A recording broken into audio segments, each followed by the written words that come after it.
Yeah, so welcome back to part two of the pressure cooker. And yeah, I call it the pressure cooker.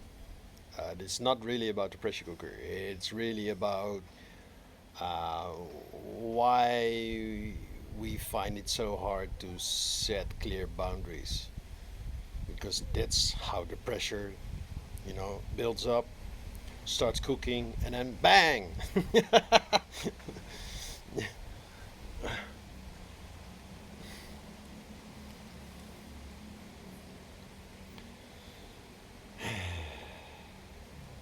Yeah, so I'm gonna switch gears, and I remember I ended the video with the notion of the yogi saying relationships are like the yoga of the West, and that was like, for me, it was a huge eye opener because how we Western people, and yeah,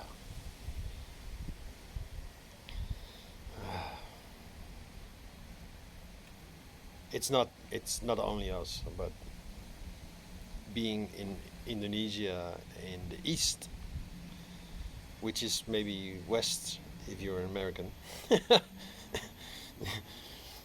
uh, but yeah, we call it the East because the Europeans found out about Asia existing, and then we found uh, the Indians because we were looking for India because so many people talked about India. So we found the Indians, but yeah, we were way off.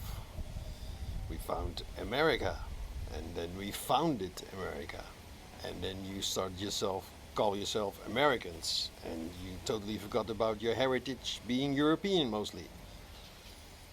And then yeah, we started inviting you. You started inviting people from all over the world, cheap labor mostly, Chinese and wherever. Some history, we have talking about boundaries. Yeah. Okay. So another side note: did you know that it was not the white people who sold slaves, African slaves, to the West? No, it was their own people. Yeah.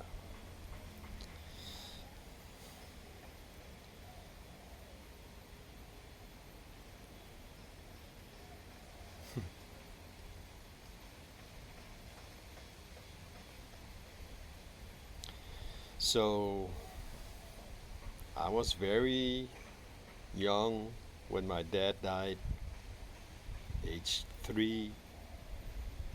My mom 21. My mom was pregnant at 17.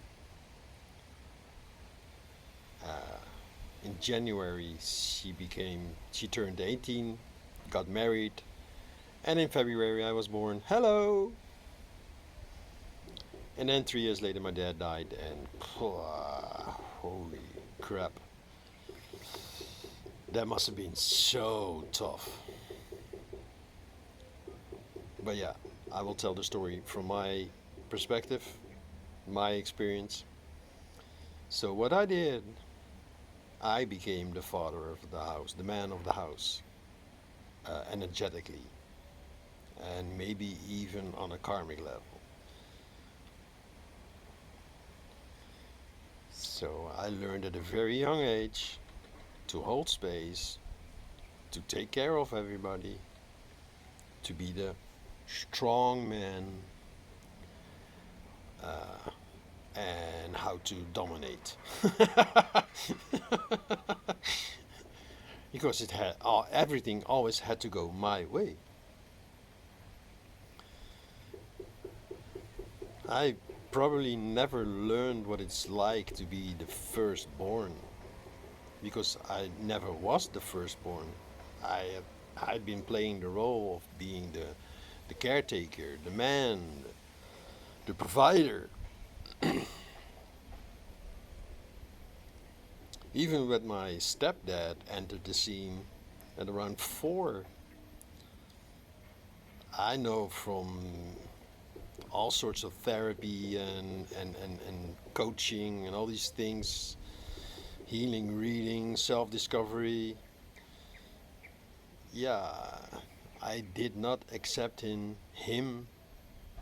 even though we started as children, we started as kids, we started calling him dad, but he's not my dad. My dad died. And I mean, he had no children of his own. He has no children of his own. So, of course, he did the best he can and the best he could. And he did a great job on many levels. And I'm really grateful for so many things. But allowing us to call him dad was a mistake, in my opinion. Looking back at it right now, right?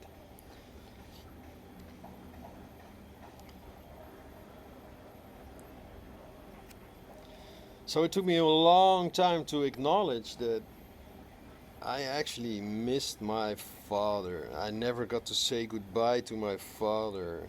I there was never a funeral because my mom, she tried to protect us from the grief, and yeah, like overprotective, which so many parents are. You're actually taking away beautiful experiences, beautiful lessons from young humans that they sometimes need to go through to learn what life is really about. And if you protect them from everything, they're never gonna learn. And there was even uh, there's even a whole study done about this in America about hyperparenting and how kids, as soon as they go to, I think, high school, they're like confused because they have no idea. And being here in Bali, the story of Siddhartha, who later became Buddha, it's the same story. Is especially his, I think especially his father, because he was Prince Siddhartha. His father tried to protect him from any harm, trying to protect him from seeing poverty and how bad the country really was, because people were dying from starvation. And yeah, he didn't want his son to know about this because he knew, yeah, my son is very sensitive. And then at some point Siddhartha found out, and he said, listen, I'm a prince, I can do whatever the freak I want, so I'm gonna go on a journey, you know. And that's how he became the Buddha. It was a long journey.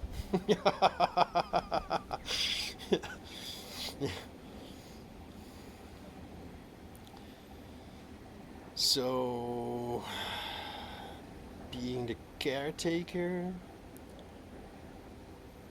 one could even say being an empath, or what I spoke about in my first daily life report, the label HSP, high sensitive person. And this is also related to, yeah, the title of this channel, Lightbringer.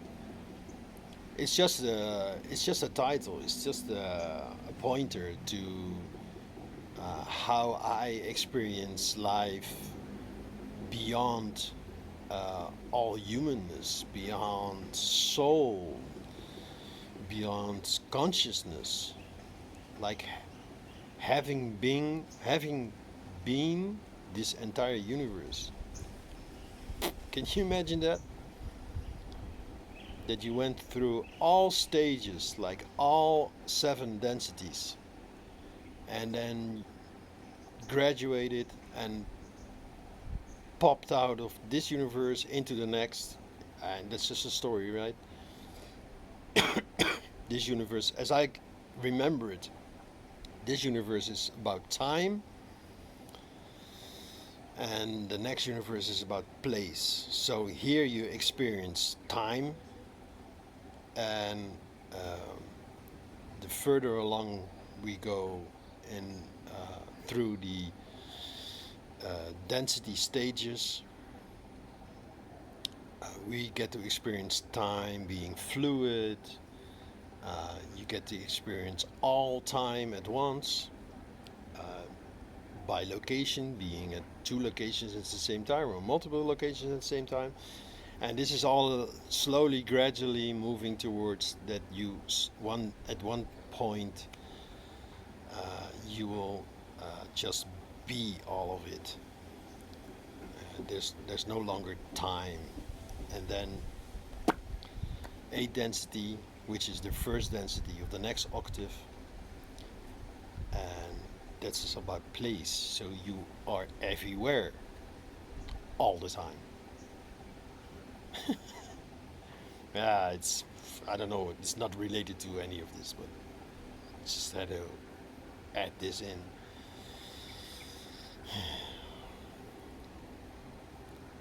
It's for me. It's a difference between a light worker, a star seed, a grid worker. They are all from within this universe, and a light bringer, not as being special or better. No, I just have this experience of having been all of this. I just don't remember because that's the agreement. When you're born when you're incarnate. There's the soul, the veil of forgetfulness, and you just forget everything. You no longer know who you are, where you came from. Uh, yeah, it's a nice setup. Not sure who came up with this idea, but I think it's brilliant and very difficult.